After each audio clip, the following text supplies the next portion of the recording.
I went down a level to Sori and luckily found Dot at her desk, her sandwich unwrapped before her. Her head bent so low over her paper her nose was practically touching it. I wasn't sure if it was right to interrupt her, but she made the decision for me. With one swift movement, she was suddenly sitting up looking at me. "Whoa, you scared me," I said, taking a step back. "I scared you? You were the one sneaking up on me," replied Dot matter of fact. "Yeah, I guess. What's going on?" she asked, looking at me closely like she was trying to read my brain. I looked over my shoulder, but no one was nearby. I wanted to return, you know. Dot nodded and opened her drawer. I quickly dropped the key inside as she bent over, placing it between the pages of a book. The complete works of Sir Arthur Conan Doyle. It said in gold lettering on the cover. Thanks. I just stood there. I couldn't decide if I should tell her what I'd heard. "So, did you get what you needed?" she asked after a moment. "Yeah." I didn't know what to say. Maybe I was just, panicking, about being a thief now. "What's on your mind, buddy?" she asked, leaning back in her chair. "Okay, fine. Do you know anything about a man named Tom Connor?" I asked quietly. Dot thought about it for a moment. "I don't think so." "Well, I just overheard him and Sammy talk about ink." "Ink?" "Yeah. It sounded like this Tom guy thought Sammy was stealing ink. I remember something else then. And also there was a talk of a machine." "Machine?" Dot furrowed her eyebrows at me. "What kind of machine?" "I don't know. I was just... I just was curious because... Well, as you know, I lowered my voice to a whisper even though no one was close by. "I just stole some ink, and I'm worried this could be a bigger deal than we thought."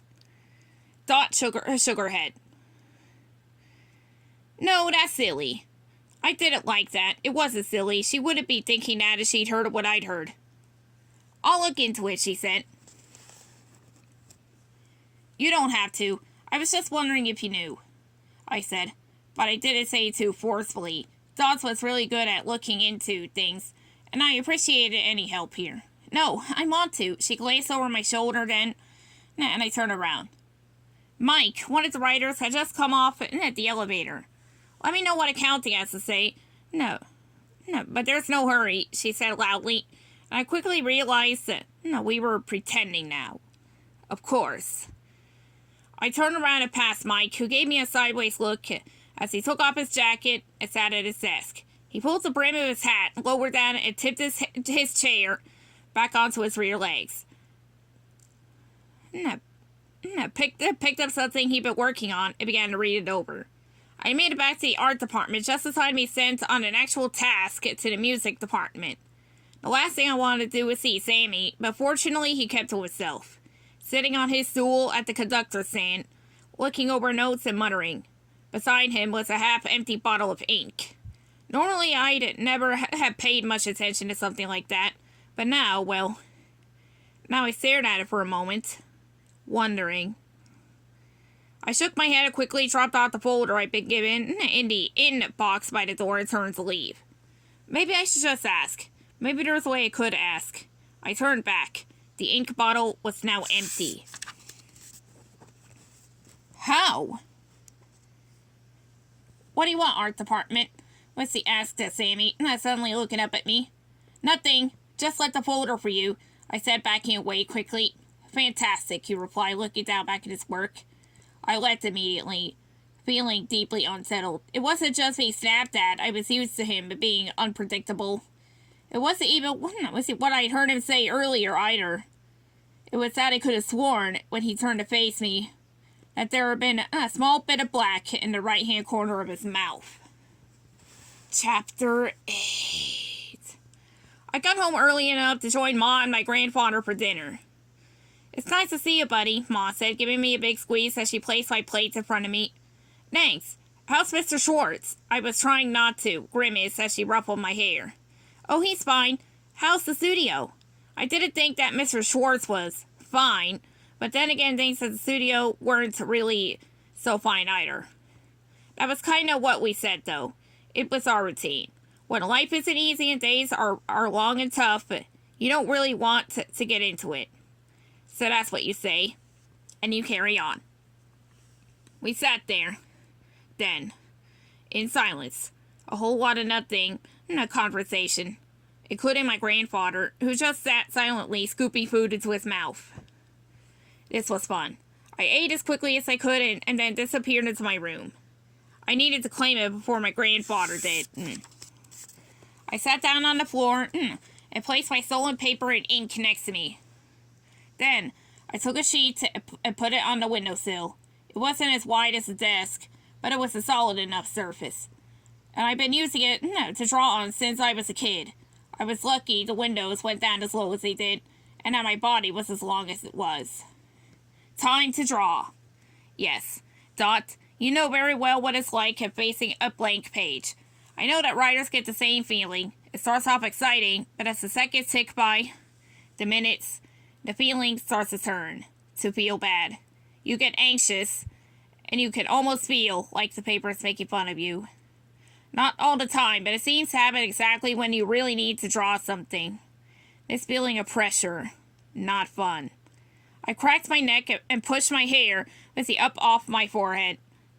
It stayed standing upright, and as if it had been matted down with sweat.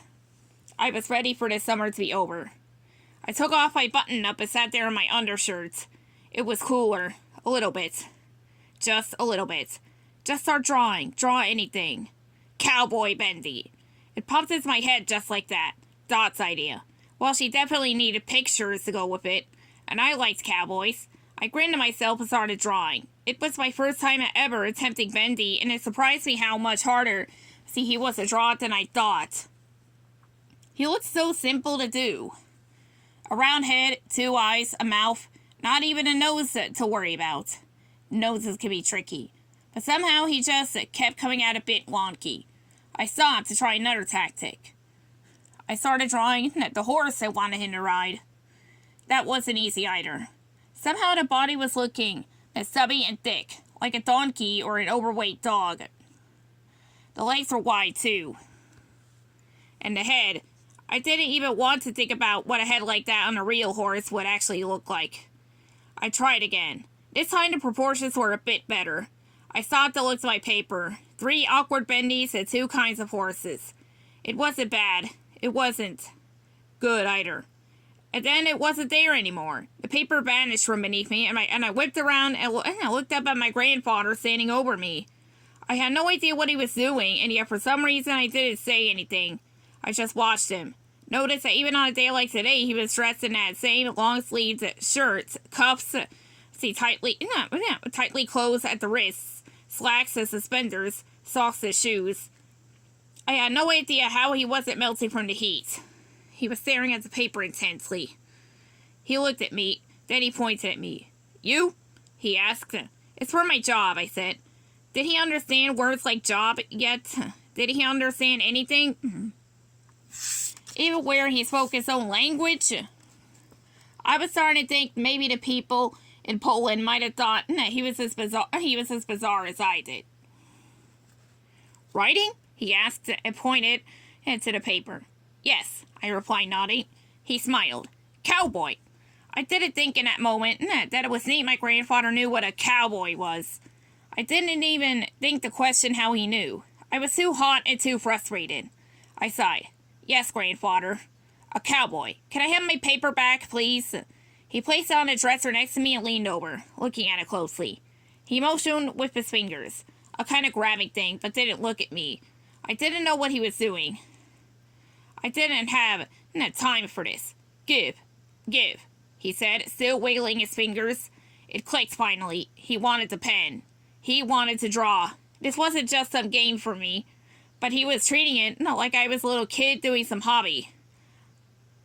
I didn't like this at all, but he wouldn't stop. I knew it. I gave him the pen. He smiled. "Give." He raised his eyebrows at me, then glanced down. I sighed again and passed him a fresh piece of paper. "Ah," he said. He started drawing the page while I leaned back against the wall. This was ridiculous. I looked out the dusty window. Mrs. Bilski across the street was hanging the laundry on the line. Her cats was trying to play with the sheets as they dangled. Never liked cats. "Cowboy," said my grandfather. He was smiling at me and pointing at the paper. I nodded. He tapped on the paper, so with a groan I pushed myself up to standing and looked at it, and looked and stared. I turned back to my grandfather. He was walking out of the room, just leaving, like nothing had happened. Like he hadn't managed to draw a perfect horse and a perfect bendy, just like that, in less than a minute. I grabbed the paper, following him out into the hall at once. Grandfather! I turned into the kitchen. He was sitting already, looking at me like I lost my mind. How the tables had turned. Buddy? Ma was standing at the sink, staring at me too. I ignored her. How? How did he do this? I asked him.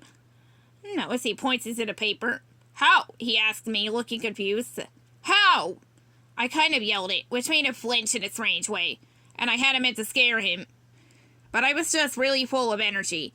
He slouched low in his chair, like his frail old body was withering away, and seemed to almost disappear in it. But even more than just that. Buddy, please, said Ma, her voice full of warning.